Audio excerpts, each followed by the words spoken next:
Hello दोस्तों, स्वागत है आप सभी का अध्ययन वाला चैनल पर। दोस्तों, आज के क्लास में हम पढ़ने वाले हैं समान अध्ययन जीके जीएस के महत्वपूर्ण क्वेश्चन आंसर। बहुत ही महत्वपूर्ण क्वेश्चन आंसर हैं जो कि विभिन्न परीक्षा में आए हुए हैं। अगर आपको क्लास जरा भी हेल्पफुल लगती है तो क्लास को लाइक और शेयर करें। चैनल पर पहली बार आए तो चैनल को सब्सक्राइब करें। आज का पहला सवाल, किसी भारतीय महिला की सबसे पहली आत्मकथा कौन सी है? सिटी ऑफ टू गेटवेज, माई रेमिनिस्सेंसेज, अमर जीवन, बियॉन्ड द जंगल। ये किताब है अमर जीवन, किसी भारतीय महिला की पहली आत्मकथा है। Question number 2, statue of unity किसकी प्रतिमा है? M.K. गांधी की, वल्लभ भाई पटेल की, विनोबा भावे की या डॉक्टर B.R. अम्बेडकर की? स्टैचू ऑफ यूनिटी ये है वल्लभ भाई पटेल की। क्वेश्चन नंबर 3, बेमेल छांटिए। छाटना बेमेल कानीसाल जम्मू कश्मीर की है, कारपेंट्री हस्तशिल्प अरुणाचल प्रदेश की है, मेटल वेयर हस्तशिल्प हिमाचल प्रदेश की है, चिकनकारी ये बिहार की है। इसका बेमेल है चिकनकारी बिहार की नहीं, ये है उत्तर प्रदेश की, उत्तर प्रदेश यूपी की। क्वेश्चन नंबर 4, BHU का उद्घाटन कब हुआ? फरवरी 1916 में, दिसंबर 1917 में, सितंबर 1915 में या जनवरी 1918 में?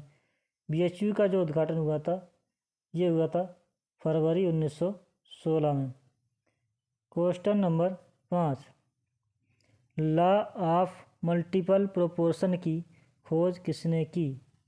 लॉ मल्टीपल प्रोपोर्शन की खोज जॉन डाल्टन ने की, रॉबर्ट ब्राउन ने की, जोसेफ प्रोस्ट या बे कनाडा ने की? आपको क्वेश्चन में इस क्वेश्चन का जवाब कमेंट बॉक्स में बताना है। इसका सही आंसर है जॉन डाल्टन। क्वेश्चन नंबर 6, हमारे देश की सबसे प्राचीन भाषा कौन सी है? हिंदी, पाली, संस्कृत या फिर उर्दू? सबसे प्राचीन भाषा हमारे देश की है यह है संस्कृत। क्वेश्चन नंबर 7, कौन सा धर्म भारत में उत्पन्न नहीं हुआ है? पारसी धर्म, बौद्ध धर्म, सिख धर्म या फिर जैन धर्म? भारत में उत्पत्ति नहीं हुई है पारसी धर्म की। किसने पाई के मान की गणना की? बुद्धयान ने, आर्यभट्ट ने, भास्कराचार्य ने या श्रीधराचार्य ने? पाई के मान की जो गणना की है ये की है आर्यभट्ट ने। क्वेश्चन नंबर 9, भारत सरकार ने 1948 में ऑपरेशन पोलो किसके अधिकार के लिए चलाया था? मैसूर के अधिकार के लिए, हैदराबाद के अधिकार के लिए, ग्वालियर के अधिकार के लिए या फिर बड़ौदा के अधिकार के लिए? यह गलत हो गया, यहाँ पर ग्वालियर होगा, ग्वालियर होगा यहाँ, ग्वालियर। इसमें चलाया था 1948 में ऑपरेशन पोलो हैदराबाद के अधिकार के लिए। क्वेश्चन नंबर 10, भारत में पिछड़ा और अल्पसंख्यक समुदाय कर्मचारी महासंघ की स्थापना कब हुई? बताना है। 1980 में, 1982 में, 1989 या फिर 1978 में? पिछड़ा और अल्पसंख्यक समुदाय कर्मचारी महासंघ की स्थापना हुई थी 1978 में। क्वेश्चन नंबर 11, भूटान का राष्ट्रीय पक्षी है मागपाई, तोता, मोर या काला कौवा? यह है काला कौवा। क्वेश्चन नंबर 12, प्रतिवर्ष सुल्तान अजलन शाह कप कहाँ आयोजित किया जाता है? जर्मनी में, भारत में, दक्षिण कोरिया में या फिर मलेशिया में? ये आयोजित किया जाता है मलेशिया में, Sultan Azlan Shah cup. Indian super league की स्थापना किस वर्ष की गई थी? 2013, 2014, 2015 या फिर 2012? इंडियन सुपर लीग की स्थापना की गई थी 2013 में। क्वेश्चन नंबर 14, गलत शब्दावली है, छाटना है कौन सी है? गोल्फ के संबंध में flop, shot, S, back nine. Hockey के संबंध में ब्लू लाइन, स्कूप या हाफ वाली। तैराकी संबंध में बटरफ्लाई, जैन और स्प्रिंग बोर्ड। इसमें गलत बताना है कौन सा है। क्वेश्चन नंबर 14 का सही आंसर है, कोई भी गलत नहीं है, सब सही है शब्दावली। क्वेश्चन नंबर 15, पहला सार्क सम्मेलन कहाँ आयोजित हुआ था, किस वर्ष आयोजित हुआ था?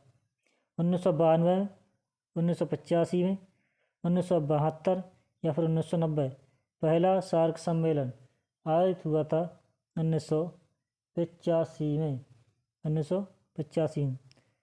क्वेश्चन नंबर 16, समाजवाद का जयप्रकाश नारायण संग्रहालय कहाँ है, बताना है।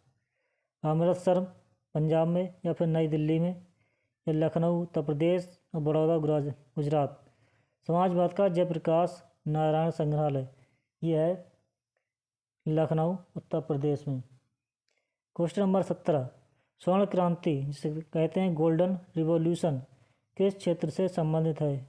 अंडे से, फल उत्पादन से, तिलहन उत्पादन से या फिर मछली उत्पादन से? इसका सही आंसर है फल उत्पादन से, गोल्डन रिवॉल्यूशन।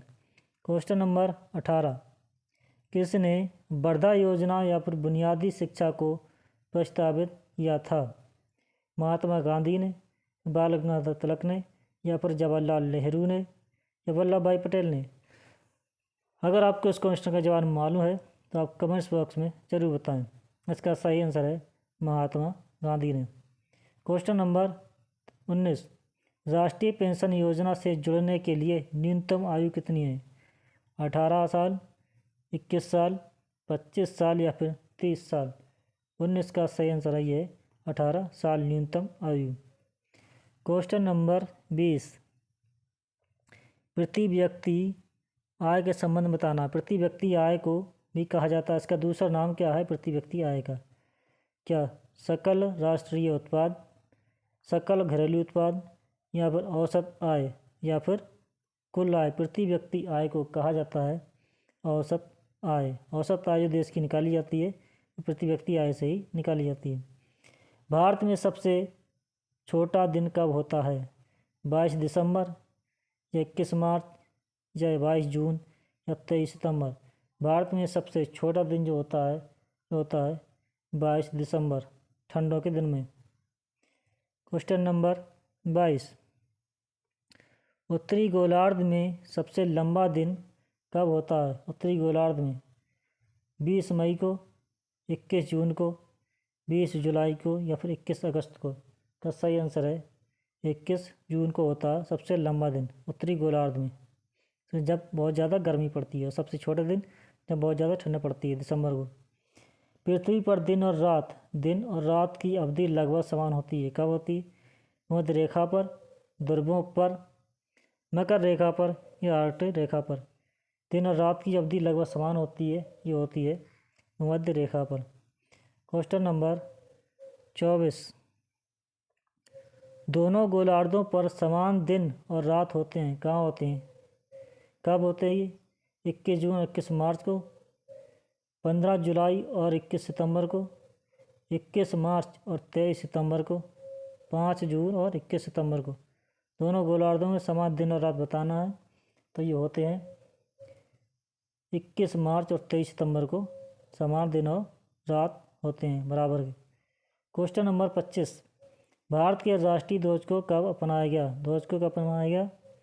22 जुलाई 1947 या फिर 12 अगस्त 1947 या फिर 22 अगस्त 1947 या फिर 22 जुलाई 1947?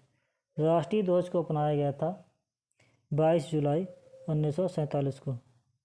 क्वेश्चन नंबर 26, क्वेश्चन नंबर 26 में भारत सरकार के प्रतीकों में से कौन सा प्रतीक मौर्य वंश से नहीं अपनाया गया है? सत्यमेव जयते या फिर सांड या घोड़ा या फिर 4 शेर? नहीं अपनाया गया है सत्यमेव जयते, ये लिया गया मुंडक उपनिषद से। मुंडक उपनिषद से लिया गया है, ये मुंडक उपनिषद से लिया गया है सत्यमेव जयते। क्वेश्चन नंबर 27, किस स्मारक को भारत का राष्ट्रीय स्मारक कहा जाता है? इंडिया गेट को, gateway of India, Rajghat या लाल किला को? ये कहा जाता है इंडिया गेट को राष्ट्रीय स्मारक कहा जाता है। क्वेश्चन नंबर 27 के बाद 28, संविधान सभा द्वारा राष्ट्रगान को कब अपनाया गया? 24 मई 1949 को, या फिर 24 नवंबर 1949 को, या फिर 24 जनवरी 1950 को, या फिर 24 जून 1950 को? संविधान सभा द्वारा राष्ट्रगान को जो अपनाया गया था, ये अपनाया गया था 24 जनवरी 1950 को। राष्ट्रगान को हिंदी संस्करण में कब अपनाया गया? 24 जनवरी 1950, 26 जनवरी 1950, 2 अक्टूबर 1948 या 15 अगस्त 1947? यह अपनाया गया था 24 जनवरी 1950 को ही हिंदी संस्करण अपना लिया गया था। इसी दिन संविधान सभा द्वारा राष्ट्रगान को अपनाया, राष्ट्रगान का हिंदी संस्करण भी इसी दिन अपना लिया गया था।